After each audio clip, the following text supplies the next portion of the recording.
According to a United Nations prediction, India will surpass China as the world's most populous nation sometime next year. Do we need to worry? What exactly does this entail for the economy? Here is our top 10 understanding from this population growth. Number 1. Overuse of resources.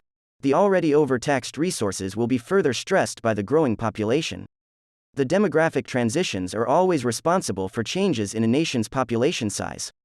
One such phase is when the growth of the population of working age, or those between the ages of 15 and 64, is momentarily greater than the sum of the shares at younger and older ages. The demographic dividend is a chance for quicker economic and social development as a result of this. Number 2. Larger labor force. India's population growth first seems to be beneficial because it will result in a larger labor force.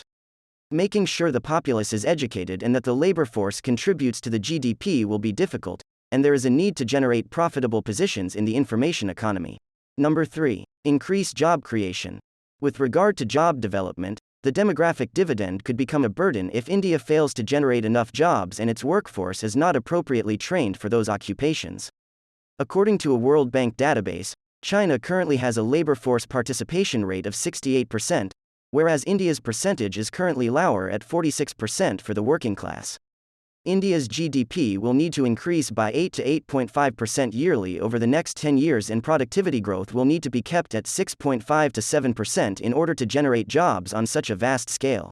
Number 4. Rate of population growth. Next, should we be concerned about the general rate of population growth? Not really. The average number of children that a woman in India could have in her lifetime has decreased from 2.2 in 2015-16 to 2 in 2019-21. By the end of the century, the country's total fertility rate is expected to be 1.29 births per woman, according to the Institute of Health Metrics and Evaluation. With 2.1 children per woman, this fertility rate is significantly below the UN's replacement target. Number 5. Government's thoughts.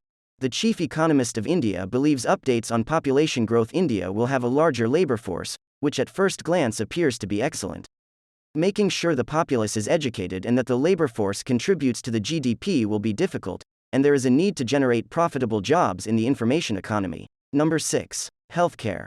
India spends less on health annually, 1.29% of GDP, than Bangladesh and Nepal combined.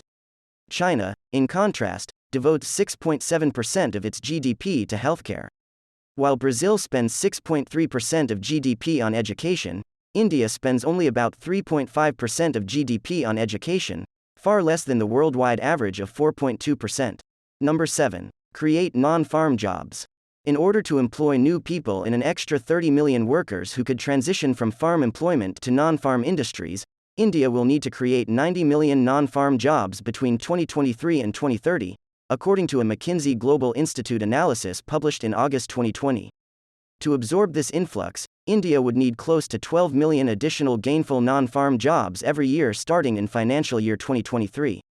This would be triple of the 4 million non-farm jobs created annually between 2012 and 2018, the report noted. Number 8. China's one-child policy. China, which had 12 million births in 2020, a decrease for the fourth straight year, is similarly at risk of falling into the trap of low fertility. China ended its one-child policy and began allowing 2 children in 2016 in response to the demographic problem, but the change has had very little effect on halting the population decline because so few families choose to have a second kid. Number 9. Retirement age should increase. Countries must quickly adapt to the radically shifting demography, which will present a number of difficulties as societies maintain an expanding number of elderly people. By 2050, there will be twice as many individuals over 65 as children under 5, and 61 countries' populations are expected to decline by at least 1%. Number 10. Conclusion. The population doubled to 2 billion in 1927 after 123 years. Since then, it has only taken fewer years to add a billion people. Within just 11 years, the final billion will be added, bringing the population to 8 billion. While India is predicted to experience a demographic dividend, making the most of this opportunity would need major expenditures in health and education as well as efforts to increase access to gainful jobs. This presents a challenge to both the public and private sectors. If you enjoyed the video, give it a thumbs up. See you in the next video.